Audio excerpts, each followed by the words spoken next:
Halo teman-teman, berjumpa lagi dengan saya Brother Phil. Kali ini kita akan menanggapi video dari Dondi Tan. Dalam diskusinya dengan seorang calon mualaf, Dondi Tan berbicara soal tidak masuk akalnya hukum kasih yang Yesus ajarkan, di mana dilarang membalas kejahatan dengan kejahatan. Menurut Dondi Tan dan calon mualaf, hal ini tidak masuk akal. Nanti kita juga akan tunjukkan siapa yang lebih diikutin Dondi Tan, Muhammad atau Yesus. Sebelum kita tanggapi, kita saksikan video berikut.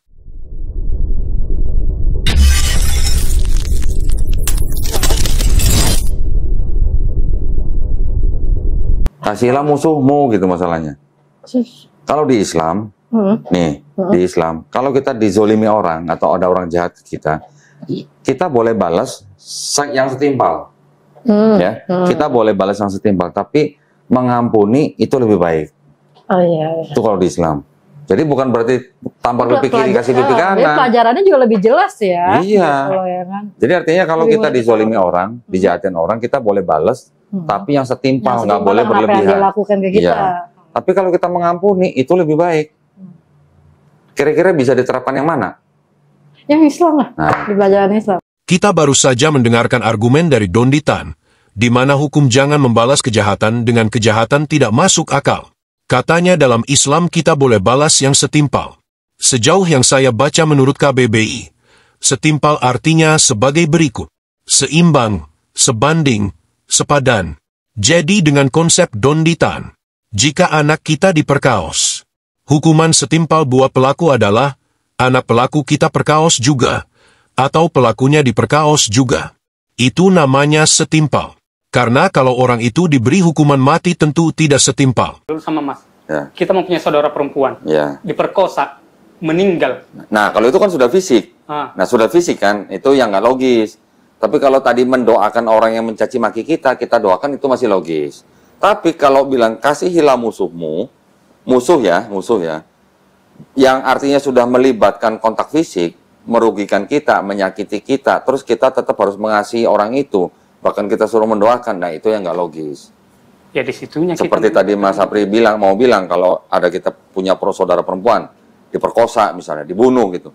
Apakah kita mau mendoakan yang membunuh saudara perempuan kita? Nggak mungkin. Nah itu yang nggak logis. Nah itu saya setuju Mas. Ya itu, ya maksud gitu saya ya? juga kayak gitu tadi Mas. Oh, oke. Ya.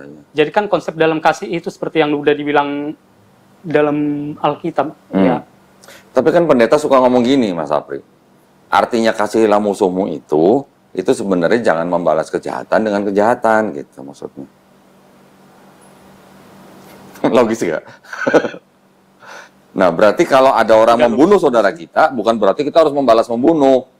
Kata pendeta begitu. Cuman konsepnya itu aja salah sih Mas menurut aku sih. Cuman kan kalau kita musuh itu kan seperti berat gitu loh. Jangankan dulu mengasihi musuh. Saya mencuri barang mas ini aja, kayaknya Mas udah benci sama saya. Itu logikanya. Betul. Ya saya kayak gitu.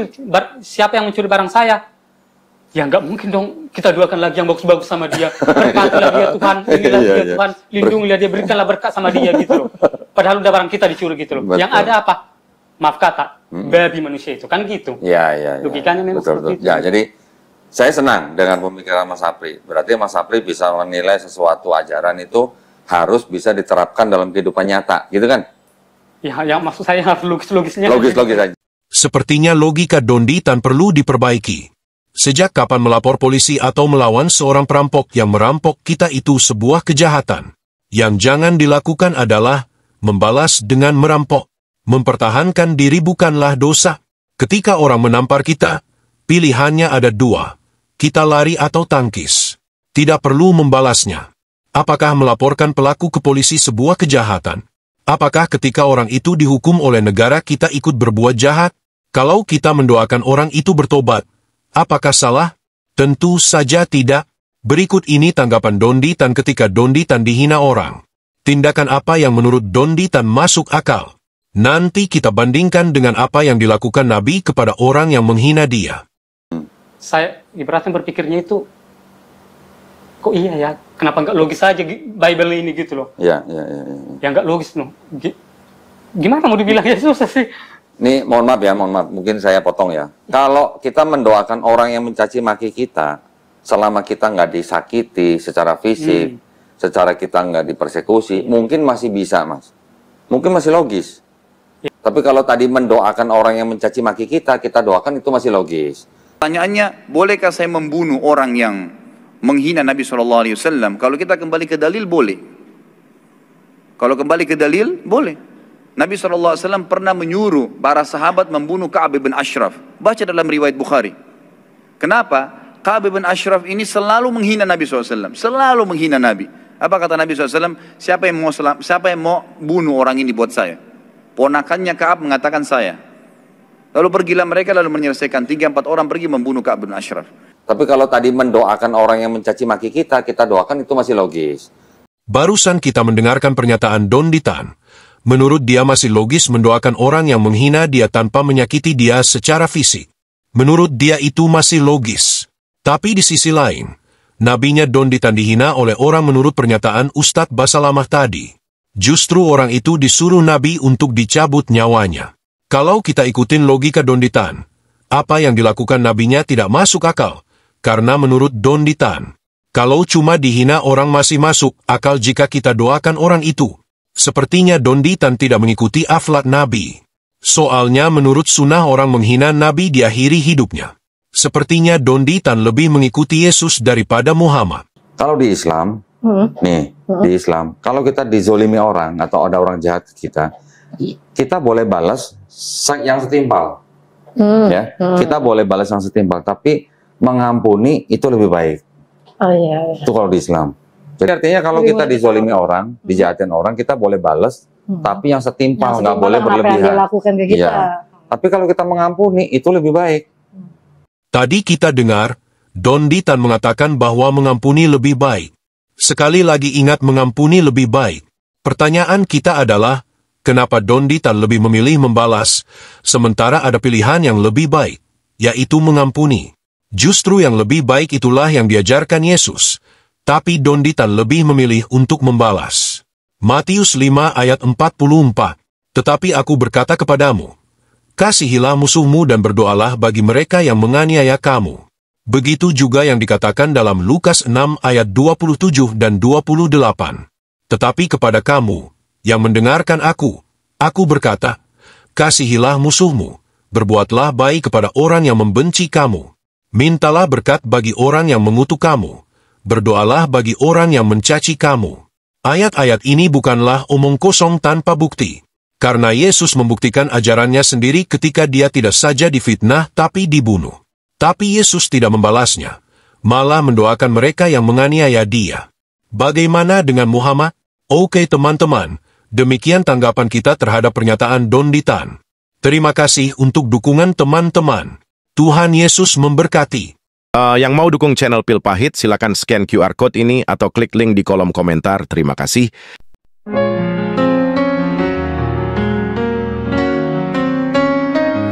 Janganlah hendaknya kamu khawatir tentang apapun juga.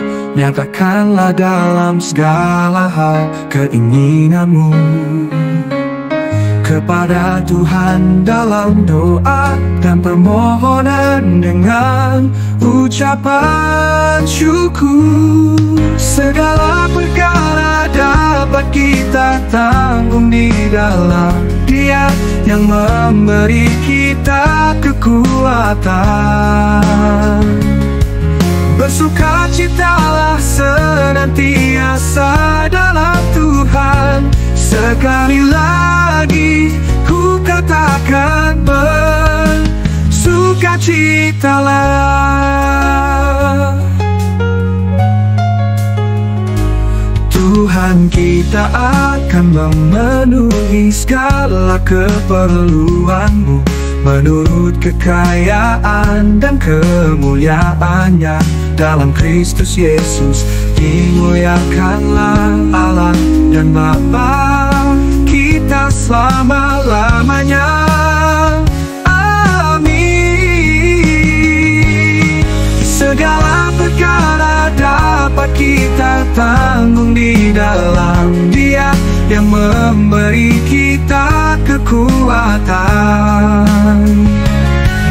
Bersukacitalah senantiasa senantiasa dalam Tuhan. Sekali lagi ku katakan, bersukacitalah. Tuhan kita akan memenuhi segala keperluanmu menurut kekayaan dan kemuliaannya dalam Kristus Yesus. Dimuliakanlah Allah dan Bapa kita selama-lamanya. Amin. Segala perkara dapat kita tanggung di dalam Dia yang memberi kekuatan. Bersukacitalah senantiasa dalam Tuhan. Sekali lagi ku katakan, bersukacitalah.